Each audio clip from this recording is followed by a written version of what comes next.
Disclaimer. This is a pilot episode, and for the sake of simply getting started, is under-researched and produced.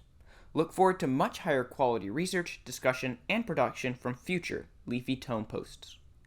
Enjoy the show. Welcome everyone to the Leafy Tome post. And welcome to my show, the Banterous Historians, where we banter about history, often in an argumentative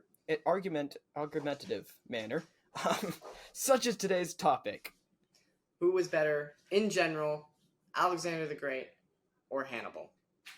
Keep in mind, there are no guidelines on this conversation, no rules. It's not about who's better at a general or who's better as a carer of cats. Yes. Who is better in general, not who as is better, a general. Not even in general. It's just who is better. But I think we should start with who is a better general, since that is something that the two share. They have in common. Joseph, why don't you start off with your stance? Okay. So, I think Alexander the Great was much... Wait, don't we have to do like a little... Do we need to give some we forgot about that. Yeah, okay. So, basically, this is Alexander the Great helped found the... Alexander the Great Greek is... Empire. How old was he? Hold up. I believe he was very young. He was very young. Man. Great. When 20 when he became started? King. 19. Alexander 19. the Great. Alexander is 19. He's not yet the Great. And then his dad Philip died, like in Hamilton. Then there's a little more. Okay, go ahead. Okay. So, Philip. We should probably start with Philip. Okay. On this is we can do. In fact, actually, I'm adjusting my Christmas hat. Let's just back up a so second. I don't hear the 4th of July. You should do Hannibal. I'll do Alexander.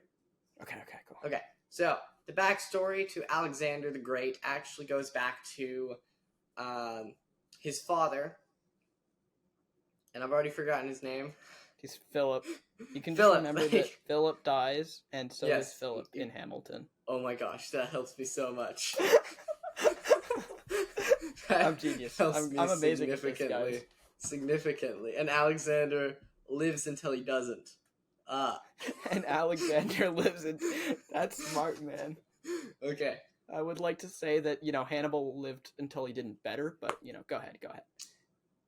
Okay, so we start Alexander the Great's story with his father, King Philip. Now, King Philip was a smart man. He came from a part in Greece. I don't actually remember which city, but... Mesopotamia. Mesopotamia is just like that's the place where everything was.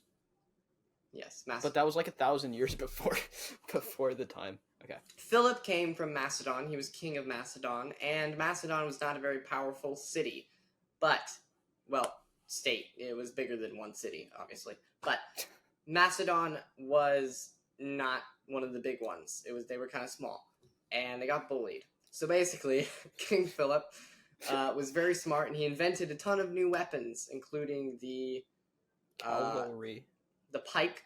He invented the pike. But like cavalry being using pikes. That's true, yes. But pikes, spears. Which the idea was that you could keep people away from you, and they wouldn't get close, which made his army practically invincible. And on top of that, he invented the catapult, I believe. And many other weapons of war. He was just very good at that. He was very good at making weapons. That was kind of his thing. And so, very quickly, he built up it was also King Philip that made being a soldier a full-time profession. It didn't used to be. Often, the soldiers of Greece would be, they would be part-time. A lot of the men would just be soldiers if there was a war, and they would do other things when there wasn't a war. He made a full-time army. That was something that King Philip invented. And with this army and this, much better, equipment, he defeated a lot of people. Though he did not actually, he was very merciful. He could have destroyed and taken over all of Greece. But something that was very shocking to everybody at the time. You disappeared. Are you still there? Yeah, I should be. Okay. Your little video's not. Oh, well, it should be there in the end. Okay, I guess that's all that matters. Anyway, I mean, I guess basically, that's why we have a pilot. yes. King Philip was a very good king, even with his army. He, after defeating, I believe it was Athens. Door. That is the creakiest door I've ever heard. After defeating Athens, or after, how would you word that?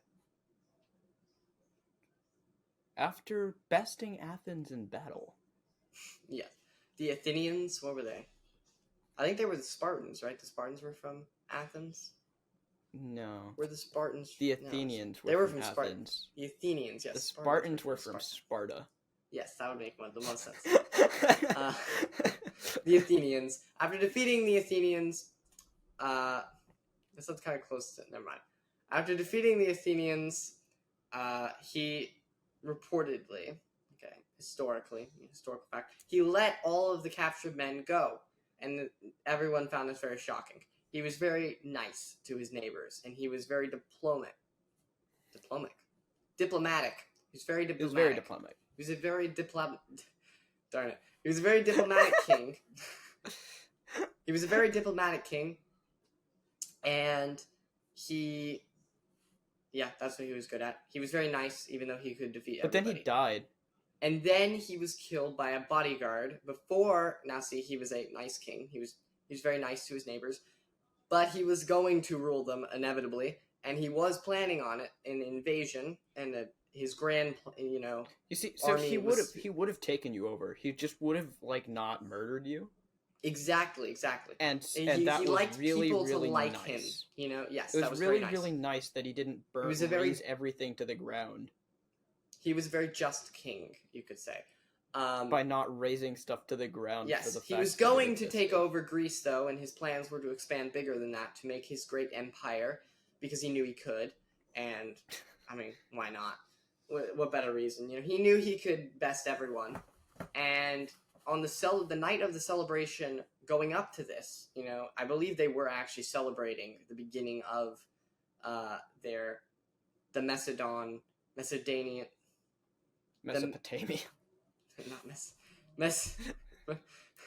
The Macedonian...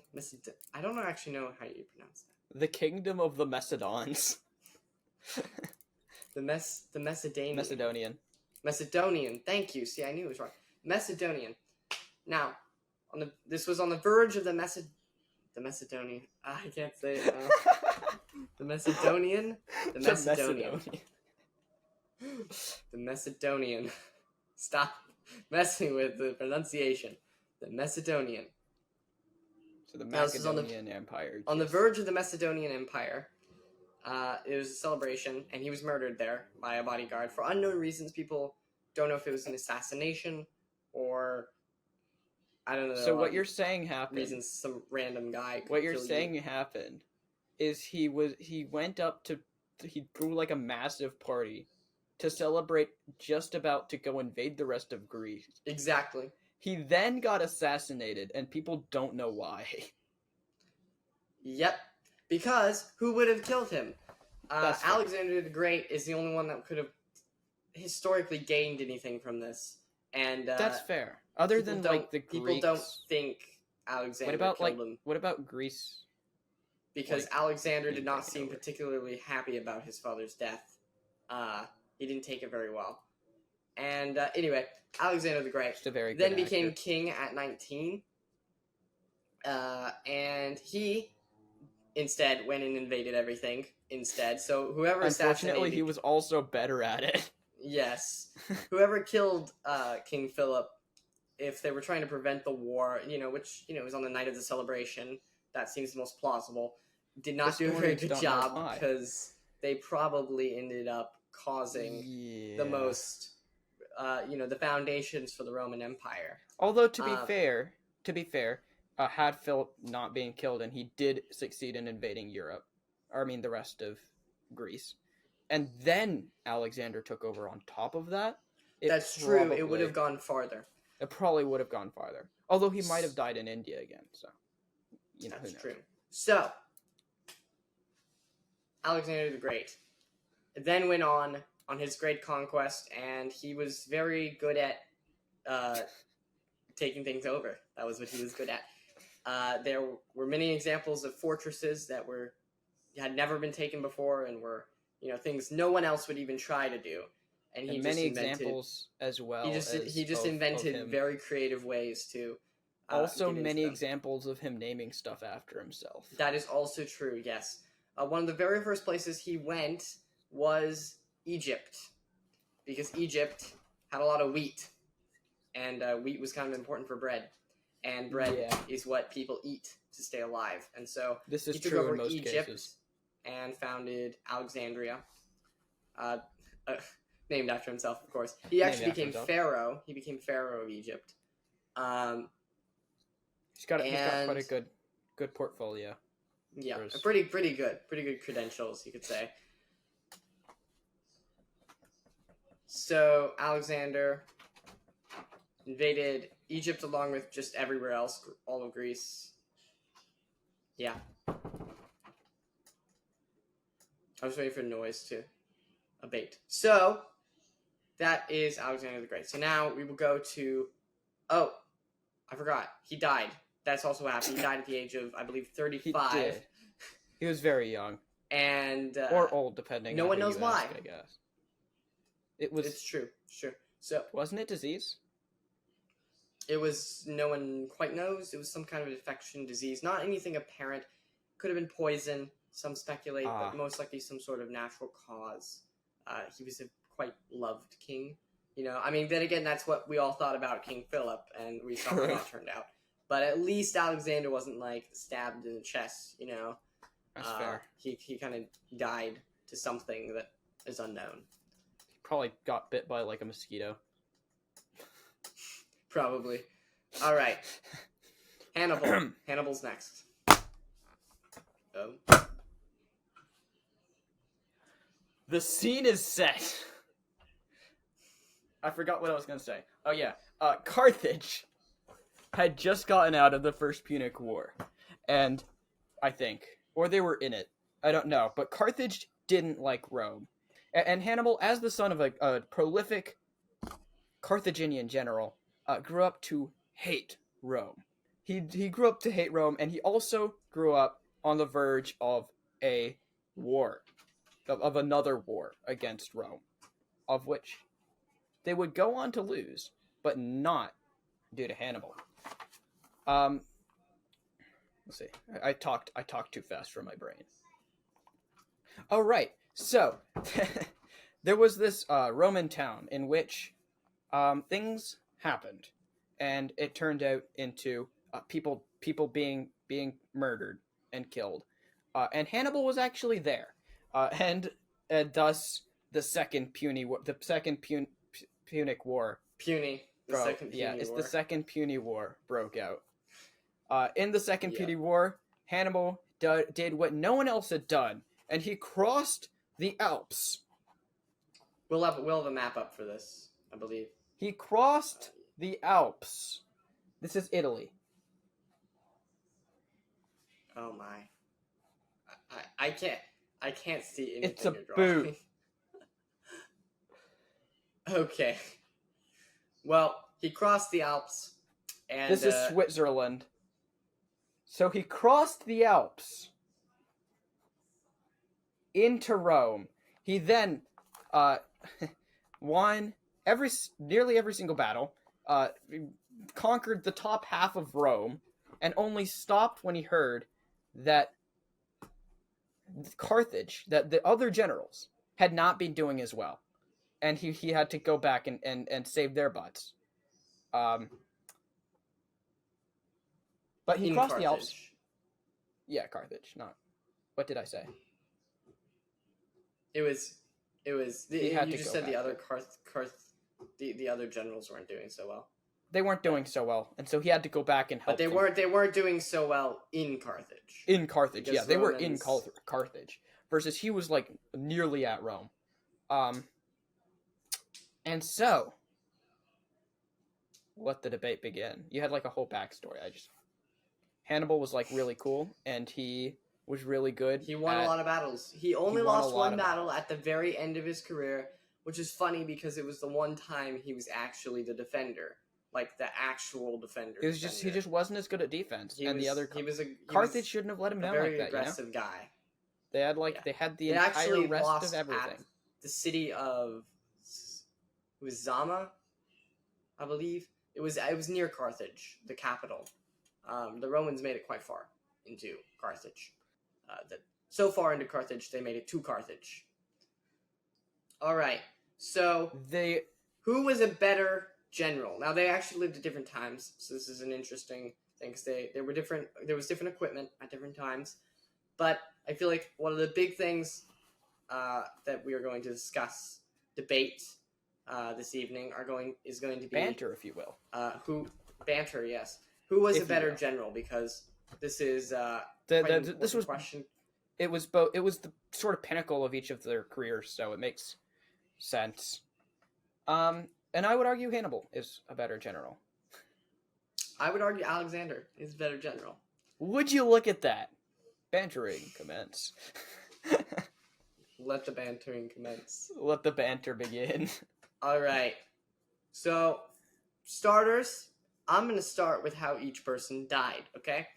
And this has something to do with being a general, okay? Being a general is not all about killing people, okay? It's strategy, it's not all about war. Some of it has, I feel like to be a great general, you have to be kind of likable so that people send you supplies. And Hannibal was very famous for not being likable. And, not famous for not being likable, I guess, but he was not very well liked, clearly, because one of the biggest reasons he struggled, in fact, one of the main reasons he couldn't take Rome, he couldn't sack Rome, and the reason he actually went around Rome and spent almost 10 years in southern Italy during the last part, instead of taking Rome, was, even though he was very much superior, strategic-wise, he was very good at defeating people. He was because of his lack of supplies. And why did he have lack of supplies? Because Carthage was not interested in fueling him, even though if they had, he probably would have sacked their main enemy, someone that most of the people in Carthage really, really hated, and that was Rome. Yes. Okay. I would argue that this is... Hold up. There we go. This was not a fault of Hannibal as far as supplies goes. Because he was... Although it is a part of it... Although it is a part of it, it was the Carthaginian, the rest of the Carthaginian army and the navy especially's job to kind of like be able to get supplies to Rome in order to wage a war, right? And Hannibal could have gone to any port or to any city that he could, other than maybe Rome, because of how well defended that would have been, without supplies. So he could have met them if they could like get their stuff together and not get defeated by the Roman navy, which was kind of Carthage's only real job as Carthage. Their whole thing was that they had a good navy and they could go wherever they want. Like they were a colony that started other colonies because of how good it was at just going on ships. And so there's that. That is true.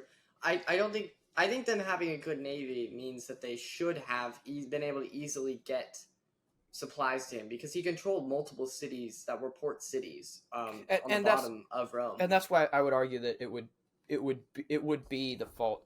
Obviously, Hannibal has some part to blame, but as a land strategist, right? The actual Carthaginian, people at Carthage should have also aided in the conquest of Rome. It's their primary goal, And I feel like there would be more.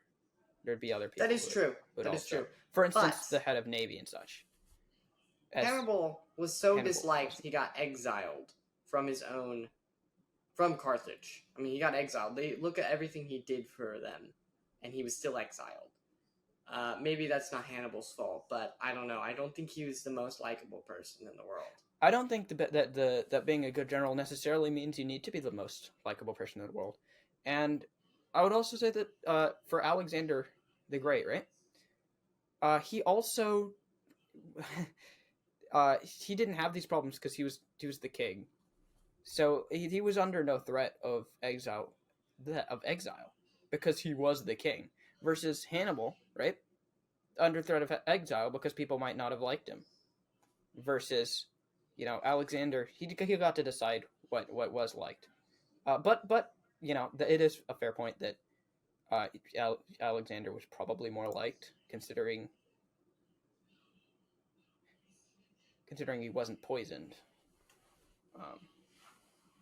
But Well, we don't know he was poisoned, but just about every single way that Hannibal dies is not the most pleasant. All the theories, that's true. From all the great Roman historians, they really enjoyed the fact that Hannibal died. True. They made up quite a few things. However, Hannibal did something that Alexander the Great did not do. Alexander the Great already inherited a good army, right? And good strategies from Philip, from his father, King Philip. And he used those very effectively. But also, most of the time, he was going up against an adversary that was oftentimes less trained and less geared, which could be seen as a point towards Alexander, as he had those stuff, right? But it was mainly his father Philip who actually did this versus Hannibal. Regarding equipment and regarding training. Yes. But Hannibal was up against the Roman army, which on all other fronts was winning the Punic Wars and won all 3 Punic Wars, and yet he still managed to come out on top with an army that he took through the Alps. Which is another thing. True. He took an army through the Alps. That is true. So, regarding Alexander, there are a couple of reasons I think he's better. Regardless of equipment, Alexander lived before Hannibal, so most of the tactics that Alexander used and most of the kinds of weapons he had at the point of Hannibal would have known about. I think a lot of the things that Hannibal used to be successful actually came from Alexander the Great. Alexander the Great was the first person to use elephants. That was not his father, that was him. Use war elephants from India. Now, I actually do think the Indians used them before him, but he's the first recorded person to use them. But certainly the first. There, this is going somewhere. So he used war elephants. Okay, Hannibal also used war elephants, and that was a big thing that put him over the Romans. In fact, one of the biggest reasons he was defeated at Zama, I believe it was the Battle of Zama, was because the Romans took something out of his book and used 80 war elephants against him, which was something that he had done first against them in Rome. And that was one of the big reasons he was defeated in his last battle, was because he was outflanked with war elephants, pretty much.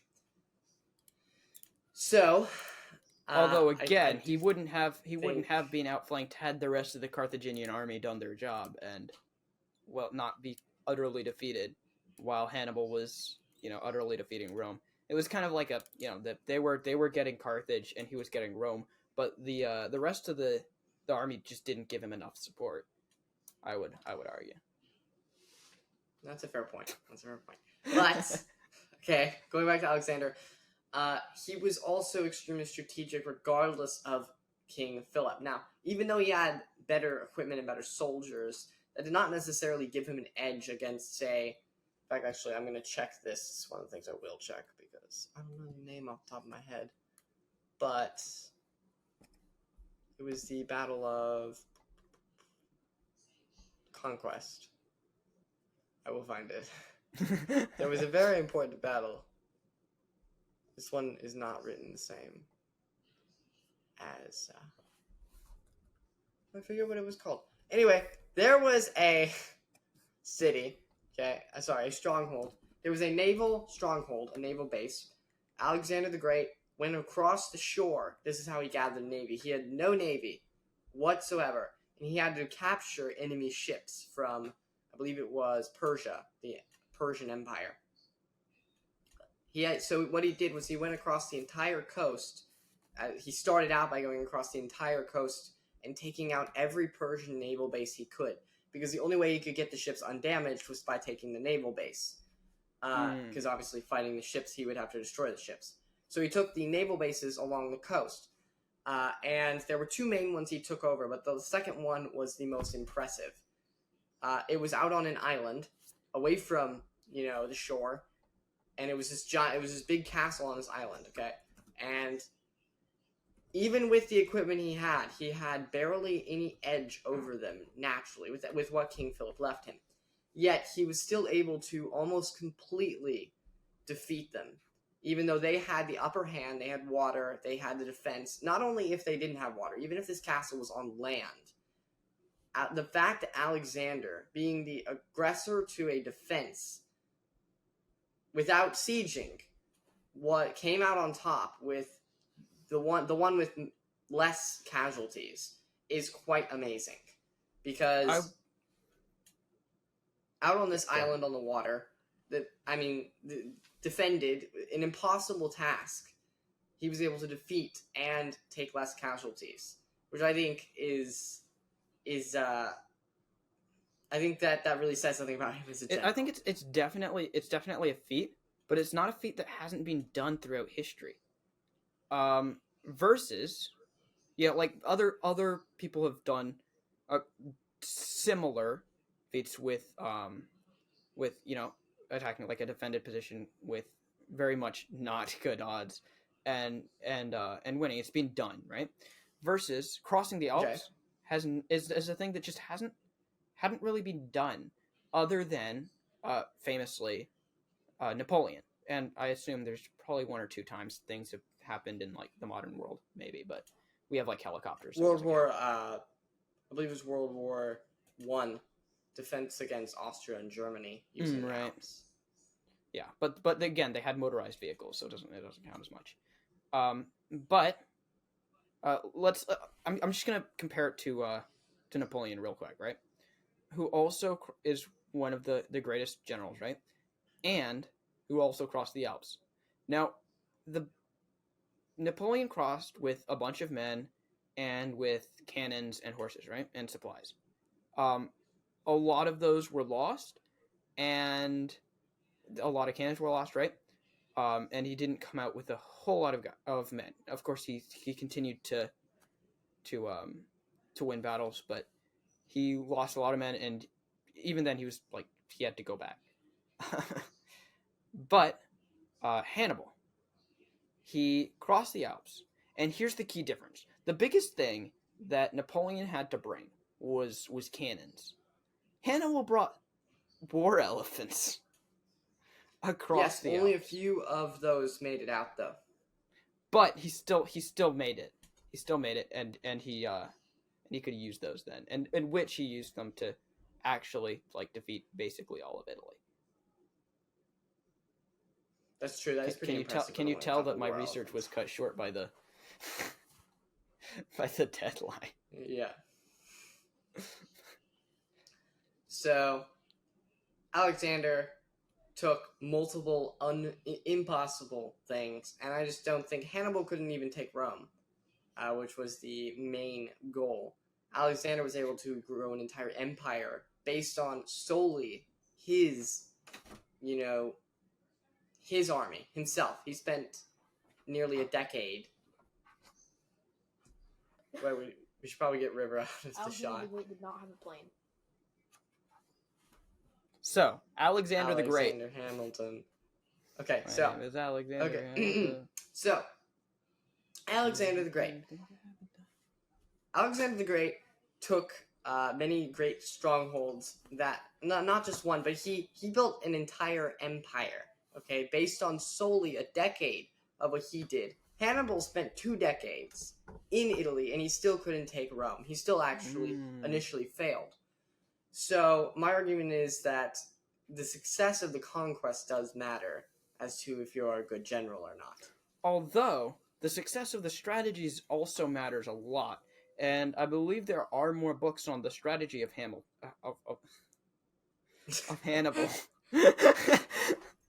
Alexander Hannibal. It's both of them. We're gonna have so many bloopers. Imagine it's just the ultimate general. He has war elephants and also Alexander Hannibal. Let's go. My name is Alexander Hannibal. He crossed the Alps and also died in India from a mosquito, probably. Yes. So. Okay. So. So actually, I do have something more to say that prolonged success, Alexander the Great, his success was in his empire, and it was a great empire, and he was good at being the king of his empire, right? But Hannibal, as a tactician and as a general, has definitely redefined warfare more than specifically Alexander did, other than things that mostly were done by his father Philip, and also they were don't charge your cavalry in a square, do it in a triangle so that it pokes better. It's like Sun Tzu, it would have happened eventually. Versus Well, see, I would argue that Alexander actually did come up with most of his stuff. Philip did not, because Philip didn't actually get to go on conquest. He didn't get to go on a conquest, but he definitely set the bricks a lot. That's true. And a lot of it had to do with units and stuff rather than actual warfare. It had to do with temporary things like we can't use the knowledge of get very long spears that are really long. Like, guys, these were really long spears today, but the tactics of Hannibal still hold up today. You'd argue he's more long-lived. Well, actually, I would argue that Alexander's more long-lived. I mean, maybe, are you right? We still, military-wise, there are a couple tactics that are still used. Hannibal did perform, I believe it was the first pincer movement recorded in history. The basics, things like that. He was rather genius. But Alexander did lay the foundations for Rome, and Rome is like literally everything today. I mean, so much stems from Rome. Our language itself Rome really didn't stand a chance militarily against Hannibal until certain things like true, terrain. But also you can't really blame Alexander for that. I mean, look at the rest of Carthage compared to Hannibal. I don't think that's a fair comparison. So, another thing that I want to say is that, one, Hannibal did not accomplish his goal, and two, he lost way more men than Alexander did while he was doing it. Alexander accomplished his goal, accomplished a lot more in sense of victories. He won far more victories than Hannibal did, in very impressive ways. Maybe not quite as, redefining the books, but he won and won and won and won. But I would argue the redefining the books bit is a lot more important, and also he Alexander didn't lose everybody. Fought battle. Alexander, tough. See, that's the thing. Tough. When the more equal two sides are, the tougher the fight. Alexander, being better, had more swift. And what you could say that Alexander set the road for Rome to exist, right? And yes. a lot militarily as well, right? A lot of the tactics and such. But those also would have been known by the Carthaginians, and Hannibal was one of them, and he did defeat Rome in most of the battles he fought, in which they were on equal or even very slightly less footing. With a lot more difficulty, though. Like you were saying, it was a lot. It was a lot more difficulty, but it's a lot more. It was also a lot more. But I don't think that Alexander the Great's objectives were necessarily easier. I think he just accomplished them more swiftly and a lot more easily. I think that doesn't make them easy necessarily. He accomplished many mammoth tasks with much smaller armies. The aggressor. I mean, how do you attack someone who is dug in, the defender, controls the navy, and you're on the shore. There's a giant river in between you. You know, not quite a river. I don't know, a strait. Straight's not the right word either. So, there's a lot of water in between you and this island. There's a body of water that exists. Yes, quite the body of water. You do not have a single boat. You are the aggressor, and not only are you the aggressor, but your army is smaller. Generally, when you siege someone, you have a bigger army. And that was...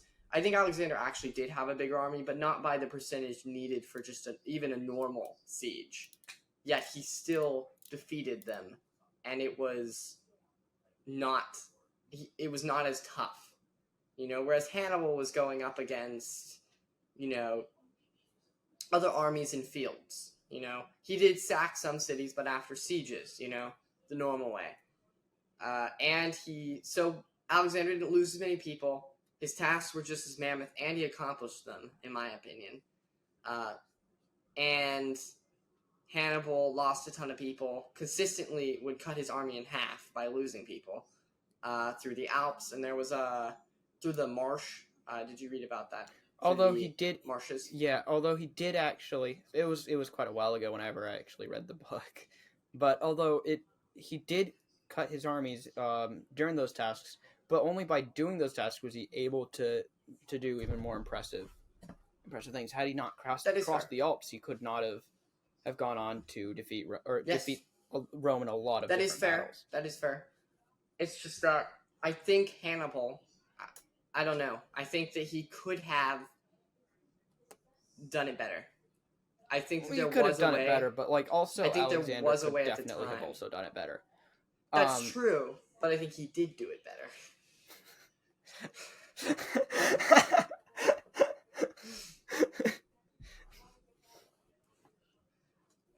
Anyway, that is why I think Alexander is a better general. Simply, honestly, you probably. However, he accomplished his goal, and he lost less people doing it, and it was just as hard of a goal. Bigger, though he did have an upper hand over his enemies. But my point is, just about everything that King Philip left him did not help him in the one example I've used this entire time, which is one of many, which was the naval base on the island, which was one of so many battles. He won more battles than Hannibal, which I think says something. All right. You may have the pikes. Okay. The pikes and the catapults, or I don't actually show the ballistas as we would think of them, but they were called catapults at the time. The catapults. Close enough. It's a giant thing flying through the air. Yes, the big big arrows, pretty much big crossbows. They did not actually help. Those two were the main inventions of King Philip: the pikes and the ballistas, the catapults. They did not actually help Alexander as much with, say, that example. The biggest reason that he won was because he didn't give up, when most people would have said it was impossible. He engineered a way. He made up a way. That was one of the few times he built a land bridge across the entire body of water, something that floated. That was not a normal tactic then. True. I actually am not sure if there's any recorded, certainly in any history Alexander would have known of anyone doing that. And he took siege towers and he threw them across. I mean, I also don't think siege towers were a very big thing at the time, though I do think they existed. Certainly not over a bridge over water. That is quite something. And he took again, it's more so just sort of normal siege. Doing something crazy than necessarily the genius that Hannibal did that carried across. If no one else has ever done it before, then the ingenuity. All right, you know what? Took. You may have convinced most likely the audience that Alexander the Great was definitely a little bit greater. A little bit. No, Hannibal was awesome. I wanted to defend Hannibal originally. Yeah. We actually swapped largely right before this. Largely due to me kind of not getting to research because we decided to record today. I think you would have more. I arguments probably for would, Hannibal. yeah. I have. I actually probably sound like I'm really hard on copium right now, but like genuinely, we I had like we were I was it was he was like, yo, okay, I can actually do it today, not tomorrow. So like, what's the topic? And I had to come up with a topic while I was at Today. an RC event, which is why my face is sunburned, and it took like an hour to Yes. get back, and then I was I did researching fly the on a entire flight time. simulator for a little bit. That was my fault, but it wasn't that much. All right, but Yep. but So for one, you've read a book on Hannibal, though. I've only read the Wikipedia article. True, although that was a while ago. I need to reread it. I should probably reread it. Yeah. But we actually did the episode. That's cool. Thank you. Oh, I was going to talk about more. But also, yeah, but it's 2 minutes till your internet shuts off. But also, oh yes, that's right. Alternate point. Height of Alexander the Great: 5'4" and 5'5", according to historical records. Height of Hannibal was 5'7". Still not come tall. on. Still not tall. But probably taller than Squekin, and also Alexander the Great was definitely short. Hello. Actually, no, I'm taller than Hannibal and Alexander. They were both short, but Alexander, he was shorter.